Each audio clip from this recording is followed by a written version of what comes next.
everybody, and welcome to the High Road Podcast. We welcome you into 2025, and it's going to be a big year. G'day. We haven't spoken this year to you, and this is the opening show for this 2025 year.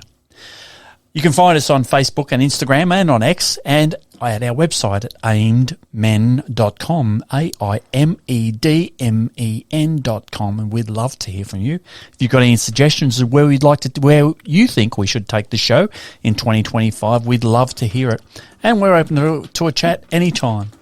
I'd like to welcome Remi to the show.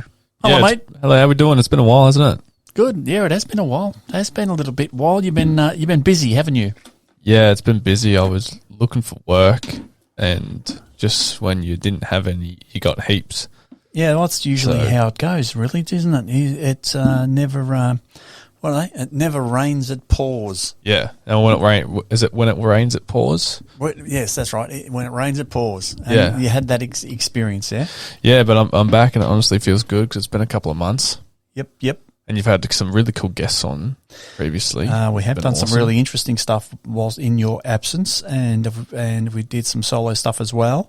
And we're going to continue along those lines because we want to be as flexible as we possibly can and give a wide and varied breadth of topics and things that we have on the show. Keep it a bit entertaining. Yeah. No, it was really, really good. So how's your Christmas, mate? Christmas was fantastic, actually. And I had a really good time. Chaos as always. As per usual? As per usual, up and down the highway, all over the state. Yep. But it was really good. I really like Christmas. It kind of brings back a family joy that you used to have when you were a kid. So. That is amazing how you catch up with family and do all those exchange presents and things along those lines. I like the food. Yeah, the food's great. You get all those, you get to be tempted and experience all those foods that you haven't experienced for the whole year, like shortbreads and chocolate-coated shortbreads and things along assortment of nuts and puddings and cakes. And one of our family members actually found a recipe and cooked a traditional boiled fruit cake to have with custard. Yeah. They used to put threepences in small silver 3-cent pieces, and when you got one in the cake, it was very lucky. Oh, right. I dare say, well, that was the good luck, of course. And my grandmother used to do that when I was a child, and we had to save them up and give them all back to her so she had threepences for the next year as well. So I don't know how many times those 3-cent pieces had been sucked after being bitten on in the cake. I've never heard of that before. That's true. You make some wicked food at Christmas, though, Dad. Thank you. Wicked food. Oh, good. Well, that's what it's about. Getting together and having a big cook-up and doing those sort of things, and then sitting down and sharing the experience of breaking bread, so to speak. That's right. Brings the family together. And then New Year's is just after it. I like the time of year because everyone's not working. So you can see people. It's a very laid-back time of the year, isn't it? Everything sort of goes quiet, Yeah. All the streets go a little bit quiet, although the main highway up and down through where we live has been quite busy because we get a lot of people going on holidays and going to far and varied areas and regions of our southern state, Victoria, in Australia, and that carries a bit of traffic. But once you're off the highway into the small towns and things along those lines, it's a little bit quiet on the roads and there's not so many people out, and people are either on holidays or having a valued rest after a long year of work. Yeah? Yeah, that's right. And there's so many things to balance over just that week because I know exactly what you're talking about. Sometimes the highway is just so busy, it's unbelievable. It is. Over the public holidays, there's nothing on there. Yep. You can cruise up and down pretty much without stopping, really. Yeah, that's right. And, you can. It flows really, really well. But when it gets a little bit heavier, it can be a little bit sketchy. We were coming up the highway on Saturday, actually, and, Australia is renowned for its hot weather and dry, vast plains, and we come across 3 bushfires that had only just started. They were only the size of they weren't even a metre square. They were just started when we come through on the highway, actually, in 3 spots, very close together on both sides of the road.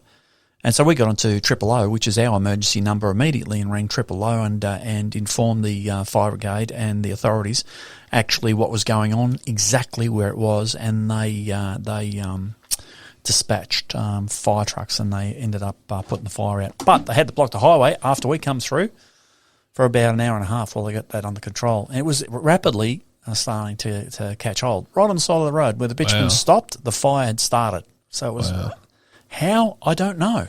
That's interesting because they're pretty sought after nowadays. They've been pretty occupied up in the Grampians. Yes, they have been burning. That's correct. That's on the west side of Melbourne, Victoria. It has been on fire for days and days, isn't it? Yeah, and they've been flat out doing that. I remember driving down the highway over west side of Melbourne, and we passed probably 20 fire trucks coming into Grampians. Yes, a couple of years ago because it was huge. Yes, Grampians is a vast wilderness which is almost inaccessible. It spans, I'm not really sure, I'll do a bit of a check on that, how big are the Grampians, but it's hundreds and hundreds of acres, isn't it?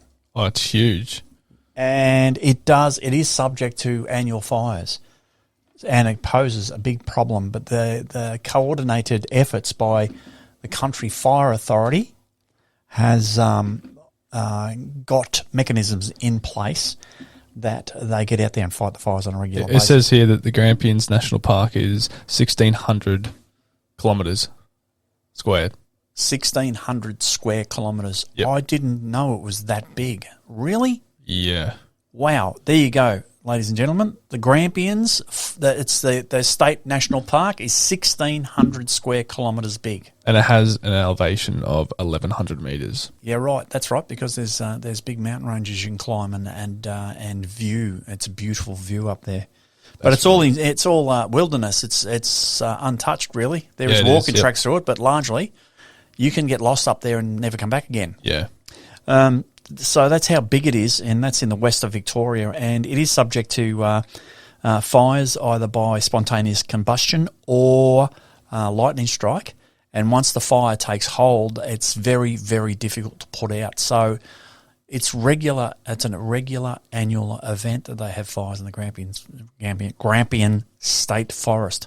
So look, we have some horrendous fires here, and there has been a terrible history for devastating fires here in Australia. A little off topic, but isn't a year coming up to the podcast? Yes, we started very, very early last year. Yes, I mentioned that in the last show. Yes, we started in January 2024. Yep. And we've gone right through to first year. Yes. So it's pretty much been a year, hasn't it? It has been a year. We've completed that, and that's correct. That's awesome. And we've got a very exciting 2025 planned. We've got lots and lots of things, actually, that we're going to implement.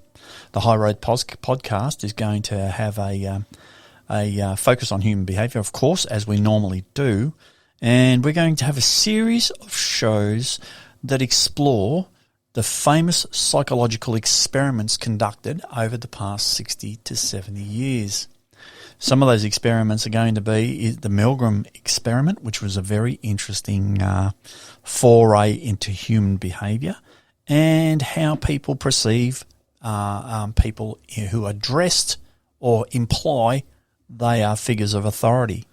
Yeah. How that works. Excuse me, sorry. You've seen the documentary on that, haven't you? We studied it in class.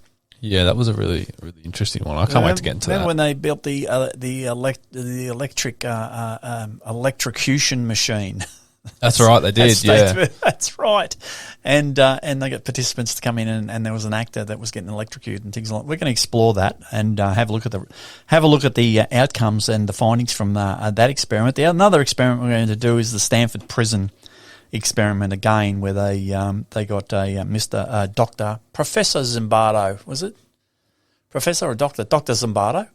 He got a group of university students, and he dressed half of them in prison guard uniforms, and half of them dressed were as inmates and put them in a scenario where the guards had to look after the inmates and watch the psychological changes within those two separate groups, which was rather amazing. That was an amazing experiment. We're going to explore that one. We're going to explore Dr. John Calhoun's Mouse Utopia. I was going to mention that if we're going to do that. Yes, absolutely. We're going down that road because he was an amazing fellow. He studied mice because the mice have a very specific social order and social behaviours, and lots of those behaviours mimic the behaviours of humans.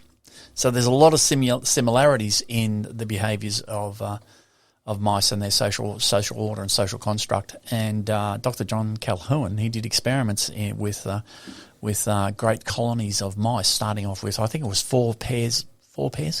Or 8 pairs of mice. Ended up with 55,200 mice, and then he studied them throughout the whole evolutionary process of developing those societies.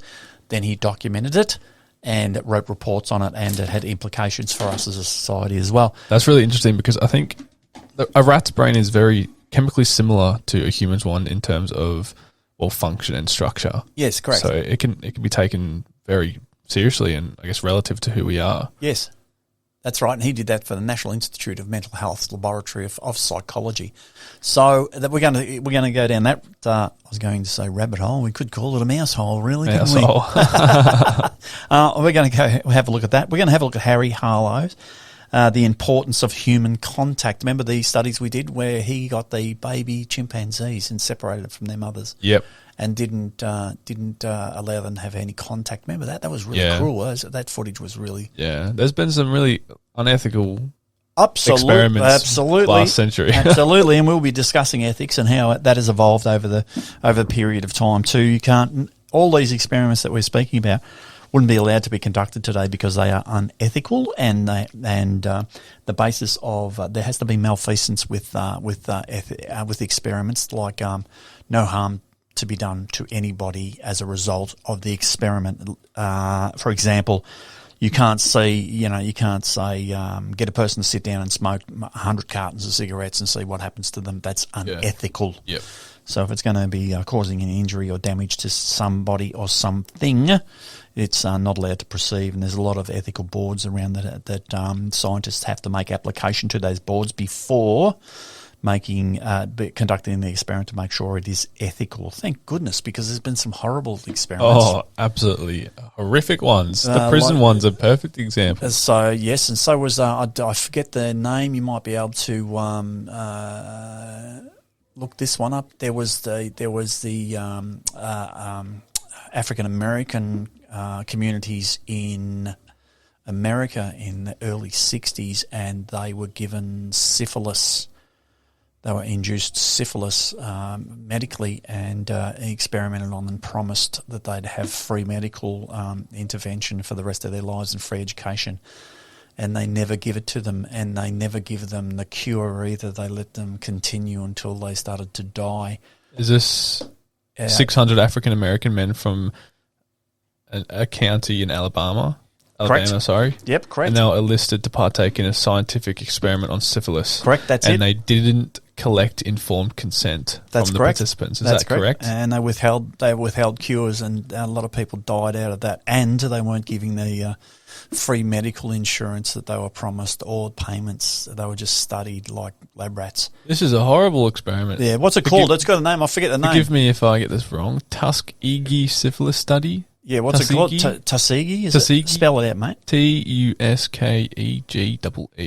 Syphilis study.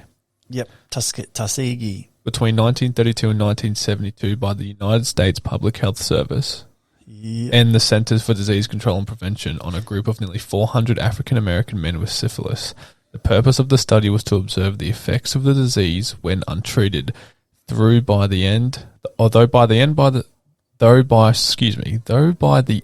the study, medical advancements meant it was entirely treatable. The men were not informed of the nature of the experiment, and more than 100 died as a result. There you go. So we studied that as well in class as well, under ethics, and it was some of these experiments that we're going to have a look at has actually changed the playing ground for ethics and what psychological science experiments could be conducted. Yeah, that's it. I can't wait to get into that. The Tuskegee. Yeah, I don't know, yeah. Well, I'll have to get a correct pronunciation, but we should do a show on that as well, because that would fall right into line with that. And back to what we were talking about, there's been some horrible experiments in the past that have been very, very questionable, and there has been a lot of harm conducted from them. So that's some of the exciting series of shows we're going to be bringing to you, which we're totally looking forward to opening up them. I'd love to get on some guests. Oh, well, that's coming too. I've got that down as well, yeah. We'll get to that one second. On the show, we're going to actually be we're taking a journey into the fascinating world of human behaviour. Yeah. That's where we're going to be exploring, and we're going to explore mind-blowing facts. And we want to try endeavour to give you in-depth knowledge and tools to help you better understand yourself and better understand others, because we're always trying to work out what other people are doing, and we're always trying to work out what we're doing, why, when, and how. As you said, future shows will be including guest speakers from a wide and varied backgrounds, like we did last year. We had some great people on last year, didn't we? Yeah, perfect. And had some great discussions, and we got a lot of support and a lot of enthusiasm and a lot of positive feedback in relation to our guest speakers, and there was some most unusual people, which was really good. We had Jason from A.M.E.N on, who he's just completed a 3,249 kilometre run. He ran a marathon a day for 100 days, which was absolutely amazing to raise awareness in relation to suicide. And he's planning another massive run, 800 kilometres on a running track over a period of not really sure. I think it's over a month. Wow. Yeah, he's going to run 800 kilometres. That's fantastic. Yeah, on a running track as well. So it's going to be confined, and he's going to have lots of community interaction with that. So keep a lookout for that. We'll be promoting that as that comes up in the year of 2025. We're going to have Meg and I are planning on doing a series on relationships and how we can navigate some of the challenges associated to relationships and marriage and long-term live-in relationships. I think that'd be very valuable. Well, we did a show and introduced that throughout 2024, and we got a lot of positive feedback on that. So we're going to continue down that road and have a look at, just to try and help people out so people have. Look, I think what the problem is with people is we don't spend a lot of time with other people in the community and talking about difficult issues. I think we've sort of lost that art. We used to have that art quite a bit when we didn't have screens and telephones and things along those lines. People had to go and meet down at the milk bar, or there was Saturday night dances at the town hall. People would meet at the town hall. People would congregate outside schools, where people actually got a chance to discuss things with other people. And it's not until you start discussing things with other people that you actually get to gauge your behaviour. You don't get to actually look at your decision-making processes or how you apply your value base until you start to compare it to peers in your community. Yeah? Yep. So I think that's a bit of a detriment to people's psychological and social growth. I think that's starting to impair our ability to self-regulate a little bit. What do you think? Yeah, I couldn't agree more, actually. So the idea of the shows with Meg, my lovely wife, and I sitting down and delving into some of the challenges of relationships, specifically long-term relationships and marriage, is in an attempt to open up challenges so other people could hear of different experiences and find similarities to sort of gauge their own decision-making problems around addressing those challenges. I don't know, we're just sort of experimenting with it. We got some really good feedback from the first time we did it. We're going to put a series of those in so people can understand what's going on. Yeah, I think that'd be really valuable. I think that's worthwhile too. Well, if you think about it, not many people don't hear many people going, I go out to this community group to discuss this. No, you don't. And there's a lot of men's sheds getting around. They're doing really well Yeah, as they well. are. But again, I haven't frequented. I plan on frequenting a number of men's sheds this year because I'd like to have a discussion in relation to see what some of the conversations are. They've been wonderful. They're wonderful outlets for men, and it'll be interesting to see how the conversation flows there. We'll get that and we'll bring that back to you on the show as well. But I think we do need to get out to have face-to-face conversations because I think we're starting to lose the art of human communication. Definitely. And there's been some really successful people online that have pursued teaching people how to talk, how to present, how to speak.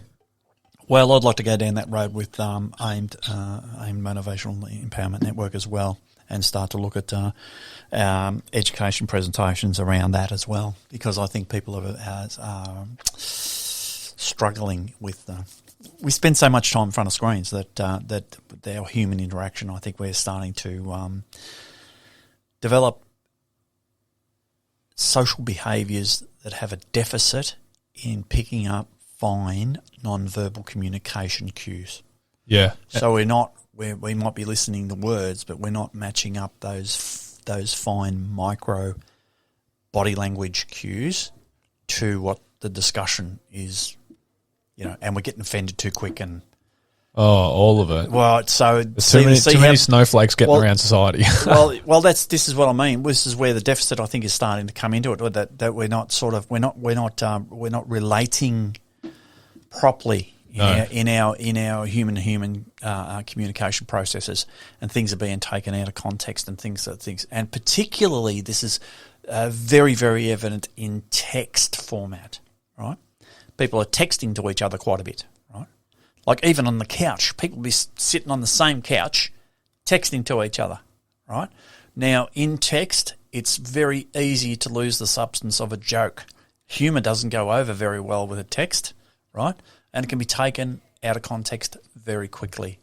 Well, I think with us using screens and reducing our ability to read micro cues, non-verbal communication micro cues, particularly around the face, there's a whole mechanism of micro there. You can barely see them, right, of micro expressions they're called, that is going on in a conversation that you don't even realise is going on, but is conveying 70% of the message. Did you know non-verbal communication conveys 70% of the message? Yeah, I knew it was that high, yeah. Yeah, right. It's fascinating. 30% of it is coming through verbal, right, articulation. 70% is coming through non-verbal. So that's where I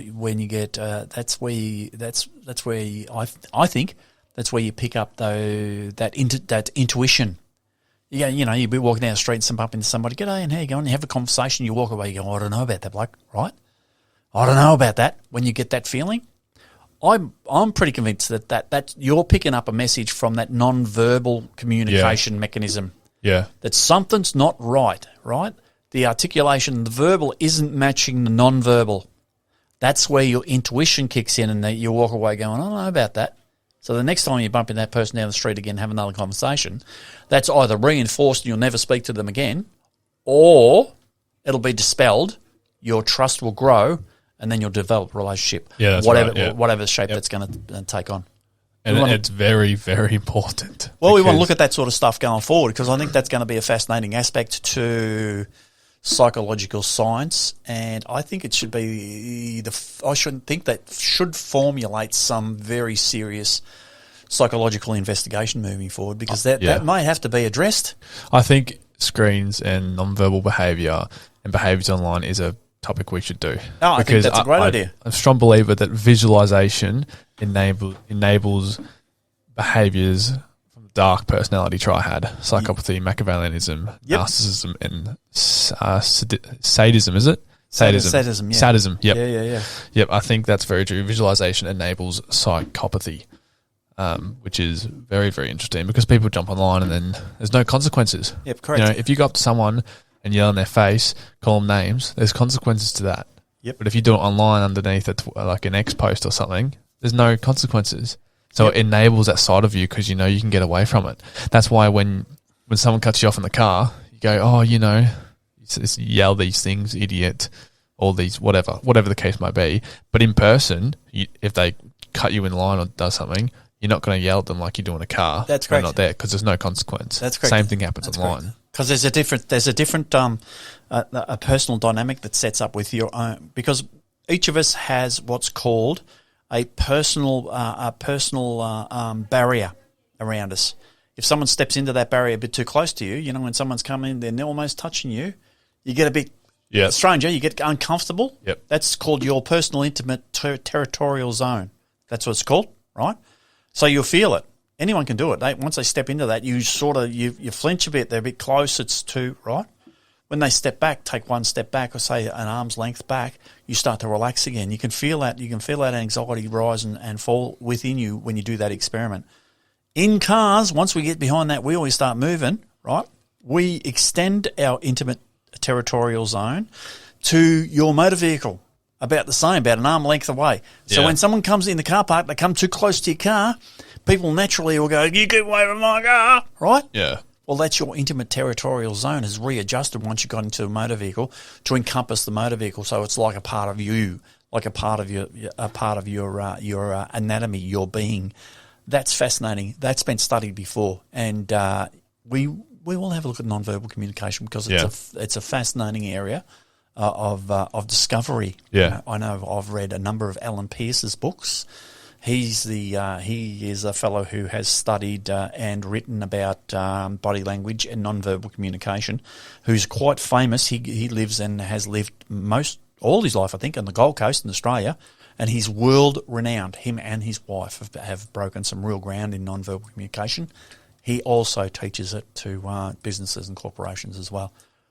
It's a very useful tool in sales. And I can't stress this enough. The more you look into it, the more it'll become apparent to you how much you pick up. Absolutely. Because there's just some people, and this happens automatically. Yes, correct. I'm not going out of my way and picking people apart. Yep. But you just know. Yep. But then people just say, oh, just something weird about that person. Yep. It's not just something weird to us anymore because we've studied human behaviour for quite some time. Yep. We can now verbalise that and articulate it. Yep. And that's very, very helpful in terms of communicating in a way. But there's just some people you just sit there and go like, oh my goodness. Yep, we'll do that. We'll do nonverbal communication because it's very important. People don't pay as much attention to it as would be beneficial to them. Yep. Your communication ability steps up exponentially once you can get a working vocabulary of nonverbal communication. And actually, that puts fun into people watching. Yeah. Do you ever just listen to some people talk? It could be influencers, role models, whatever, and you just think, "Wow, you have a very impressive vocabulary." Because I don't know if that's like a weird thing. Because sometimes I listen to some people talk, and I think, "Wow, I'd love to be as articulate as this person." And communicate as well. Yep. And Peterson's a good example. Randall Carson speaks very sophisticatedly, and I love listening to it. Yep. It's like, wow. Yep. But maybe that's just me. That's just a weird thing I do. No. I'm the same. Some people like you. You just said Jordan Peterson is a typical example. He's amazing. Yeah. He is amazing. With some of the things that, well, I admire that. Well, yeah, and you can tell where people have spent a lot of their time, And Jordan Peterson he's a unapologetic academic, being a professor at multiple universities, including Toronto, Harvard. Was he? I think he was at Harvard. He headed up the psychology department of Harvard for 9 years. Yeah, he did. Like he's a serious academic, this fellow, and it's reflected in his discourse and language when he speaks straight away. Some people are, I dare say, struggle to keep up with him, and for a time I did too. Yeah, me too. But I went off and educated myself enough now I can understand, keep fully on track what's going on, and shout out to Jordan because he motivated us both, I think, to go back and go in the university and pursue psychology. Would that be correct? That would be correct. He certainly motivated me to get out, stop driving vehicles and vans, and go out and actually get educated and pursue what I really want to pursue, and pursue what I want to really love to do. Speaking about pursuing things that you love to do. Okay, let's go. You got any 2025 aspirations? Aspirations are personal ones or for the show? Personal. Yes, I do. I want to get out and start. I want to get out and expand my public speaking. I want to get out and do that. I would like to also run a few programs. I'm running a pilot at the moment, a pilot program on helping people navigate the online dating services and mentoring how to do that appropriately. Yeah, well, that's a touchy one, isn't it? To actually, well, there's an inappropriate way to use it, and it gets used inappropriately too much. Yep. Right? There's a danger associated to it, but it's the statistics I heard recently was astounding. Like over the past 5 years, it's gone from something ridiculous of 20% of relationships are established online to at the moment, I think it's 70%, 75% of relationships are established online. Wow, really? Yes. So I'm thinking that that should be looked at. Really, we should have a look at what's going on there. And I'm running a pilot program at the moment with a few people and establishing a formulation strategy of A, how to do it appropriately, B, how to access it, C, how to be successful at it, and D, how to break down some of the fears associated with it. So I'm actually developing that at the moment. That's going to be interesting because online dating scene is another topic I'd love to get into. Well, we're going to offer a program. Yeah, that's what I'm getting at. Sorry, cut you off. There's so many things that goes on with it. I feel like I keep whistling when I talk. Do you hear it? No. Okay, good. I hear a slight whistle when I talk sometimes. Anyway, there's a lot of complex functions and processes that go on in online dating, and we think there's personality, behaviors, attraction. There's a lot of things I love to get into because there's some crazy statistics, and online dating apps realistically only leave a very small percentage of partners for people because of how men and women rate each other on attractiveness. Correct. And that's a whole different thing. I think it's men rate 50% of women attractive. Yep. 50% of women unattractive. Women rate 80% of men unattractive, 20% of men attractive. Correct. That means that 20% of men get all the women, and that's facts. Yep. Because that's how it works. Yep. And I'm thankful I'm not involved in an online dating scene. Yep. I'm thankful my relationship didn't start from online. I have a beautiful, loving partner who was fantastic and amazing. And I feel for the people out there who's trying to, find something and establish a long-term relationship built on respect and what people want to build a family, because it's hard out there. I'm with you, and I'm married. I've been married for many years now, and I have nothing to do with it. It's just that some people close to me have been struggling with establishing relationships and even finding people to discuss the potential possibility of a relationship that's not even anywhere near a relationship, but they're not presenting themselves in front of anyone to make it. And I just saw this need for this area to be explored, and I'm doing a pilot program at the moment, and I'm going to open that up for much further discussion and much more expansion, because, as you were saying, the statistics are indicating that 80% of men are left on the shelf, 20% of men get all the women, right? 20%. Yes. It's not hard to go out of the 80% into the 20. No, it's not. Right? And there is ways and means to be able to do that, right?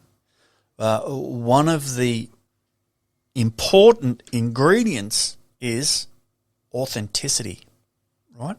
Because we've got so much fake rubbish on the internet at the moment. It's so widely permeated with false information and ridiculous rubbish. Authenticity is going to be a big area of discussion in relation to the program. So yeah, there's a whole range of issues to be addressed and strategies and things along those lines. But if 7 out of 10 relationships are being developed online, I think you need to learn how to do that. Yeah, 100%. And there is a bit of a what's the word? A bit of a trick to it in a way, or a bit of a. There certainly is. I don't know. It's hard to put because it's all online. You're gonna have to tune in to the High Road podcast and get onto the A.M.E.N.com website to find out. Yeah, well, I'd love to talk about it. Any other aspirations from you? Internal growth, applications to continue with education into Masters of Psychology. That's a foregone conclusion. I might venture out into some specific program areas for helping youth and or helping children in difficult situations who are experiencing trauma. I'd like to expand my evaluation techniques and implementation of trauma-based theory interventions. So that's a handful. Paint the house. Yeah. That sort of thing. Got to Yeah. buy the wife a new car. Yep. That sort of stuff. Personal growth stuff. It's continuous personal growth. I never stop that. It's I endless. can't stop that. I can't, if I get bored for 5 minutes, boom, I can nose in a book.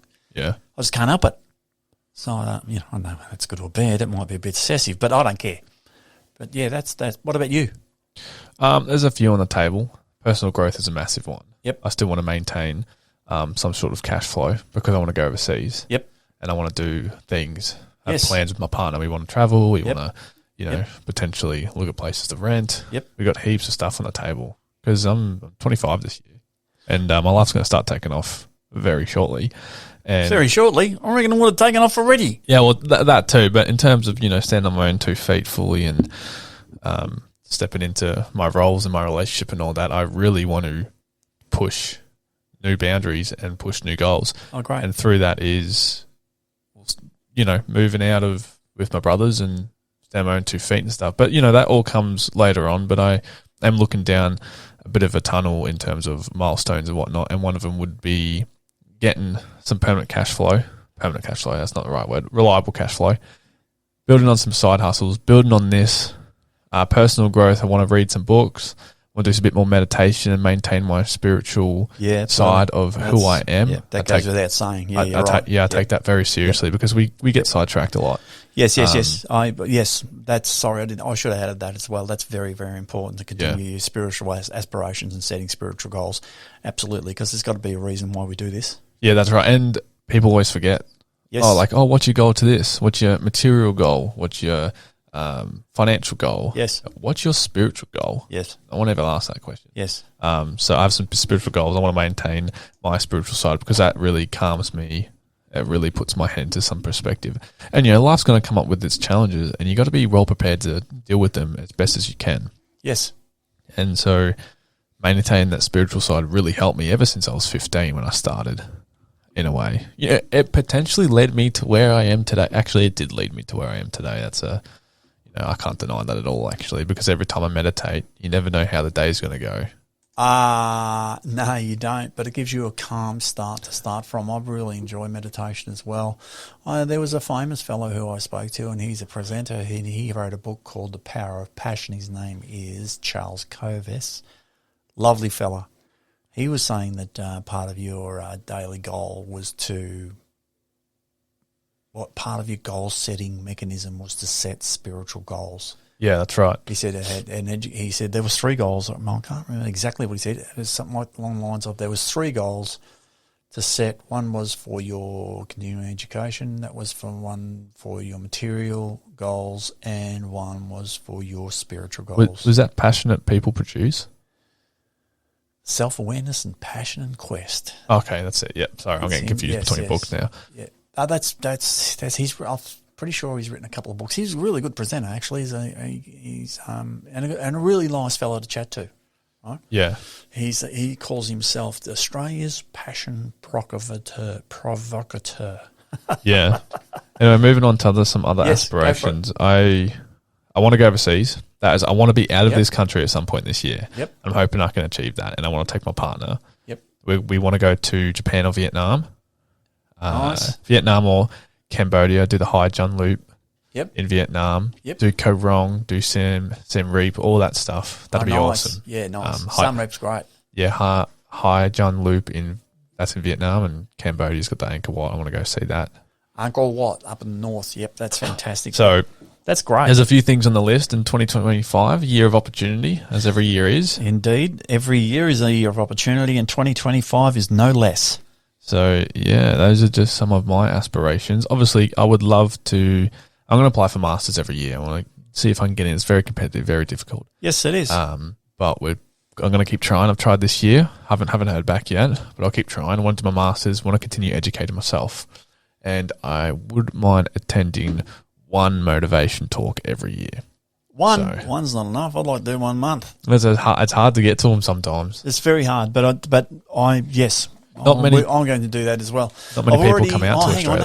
That wasn't 2025. I attended a motivation speech, but there was 4 speakers. One of them was Craig Harper, an old Maui boy who's doing very, very well, and he has the U Project. Actually, I've written to him a couple of times.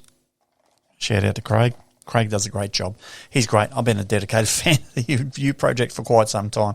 He calls himself the fat Maui boy, the fat kid from Maui, but by no means is he fat. He's not fat at all. And he's a dedicated bodybuilder who is, everybody could take a leaf out of Craig's book. Yep. He's a pretty amazing man, actually. Yeah. He's an amazing man. But that'd be something would like to pursue as well. Look, the year is so exciting. That's what I love about New Year's coming around. I've spoken about the New Year experience being a bitter and sweet experience, because there's always things through the year that you never got around to do because the year whizzed off too fast, right? As you quite eloquently put it earlier today, although days are long, years go quick. Right? Yeah, very quick. Anyway, so that's the bitter aspect of a new year coming around. You didn't get to fulfill all your goals, but if you're doing the 80-20 or the 70-30 thing, where you're getting 70% of your goals and 30% you haven't, we can always carry them over the next year. But the sweet part of a new year coming around, it's a new beginning. It's a metaphoric new beginning. It's a psychological new beginning. It's a new beginning that's set for you. It has so much potential. We don't know what's going to go on. And that's the exciting part about it, and that's what I love about it, particularly if you set some fundamental goals like continuing your education, continuing internal growth, continuing your spiritual growth, continuing your physical growth, right? When I say physical growth, around improving your diet and improving your gym skills and getting out and being active. Last year I developed a new saying, was to get out and do something hard. It didn't matter what it was. It could be picking up and carrying a rock across the garden. At least you do something hard, yep. Right? Because the moment you finish that and you recover from the exertion it's taken you to do that, the reward that you get of self-satisfaction is insurmountable. Yeah. Right? You can't beat that personal reward, right? So do something that's hard. It's something you avoid because it's hard. Do it. Get up and take your first step. Every journey begins with one step, right? That's right. And when you get close to, and when you achieve that goal, it's exhilarating. How was it when you graduated with your undergraduate degree?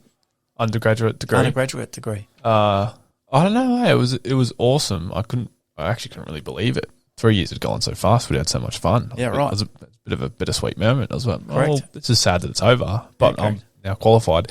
It was a really good achievement. And how did you feel after you achieved honours? Oh, fantastic. That was awesome. Right. So I kind of forget how qualified we actually are. Well, to us, we're just a couple of blokes talking on microphones. Right. We're just a couple of guys trying to get out there to deal with the challenges of life that everyone else deals with. I never really think about it, actually. I never go around thinking, you know what?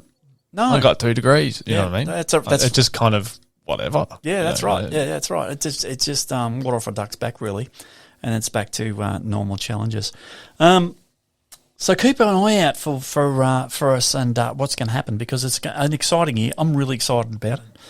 And keep an eye out on socials if you want to interact, or if you want to talk to us about, or you want to have a suggestion, or think there would be something good that you'd like to see us speak about or explore for you, specifically for you.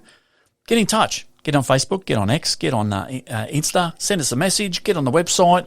There's a contact windows on the website for us to contact us directly, or an email address there that you can copy and paste into your email and just send us direct if you like. You know, our website is going to be updated with regular information, so keep an eye out for that. Reach out and let us know what you think.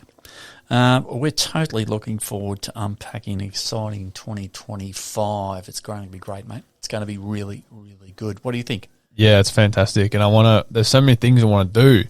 You know what I mean? I'm kind of excited. Yeah, absolutely. But, got to find a time to fit it all in. Don't worry. You'll find a time. One step in front of the other. Yep. It's just magical how you can do that. You just got to keep motivated and keep on surging forward. And also take a moment out to enjoy the rewards of your labour. That's right. Increase your self-worth. Absolutely. Is there anything else you'd like to say before we finish up on this show, mate? Only that it's been really, really good to come back and do a podcast again. Good. Well, we're going to be doing a number of them. It's going to be non-stop. We didn't speak about that. One of the big improvements is going to be for the High Road podcast is we're going to build a studio at home. Oh, that's right. Yeah, we are. So that's starting in its infancy at the moment, and its planning stage. We don't know how long that's going to take, but we're going to have a studio at home. So at the moment, we use facilities that are located in the community, and which has been wonderful. And fantastic. And shout out to Latrobe City Council and the Moe Library for that. It's been wonderful, a wonderful assistance. But we're going to take it home. And then take it from there. So that's exciting too, yeah? We're taking the podcast where it belongs. Absolutely. That's right. Exactly where it belongs. Some people will get that. Some people won't. Some people will. Some people won't. Anyway, never mind. So, look, I just can't wait to get going. It's so exciting. And, that's pretty much it for me. Yep, that's it from me. Thanks so much for listening, everyone. Yeah, thank you very much. And it's great to be back in the new year, a new day. I'd just like to say in closing, stay positive, capitalise on every positive you can possibly think of, and let's get going and have a great time. Have a fantastic year, and all the best to everyone who's trying to pursue new things. Yeah, all the best to everybody, and I hope it's very, very prosperous. And stay tuned because we got lots of fun to be had. Take care. Thank you. Bye-bye. Bye.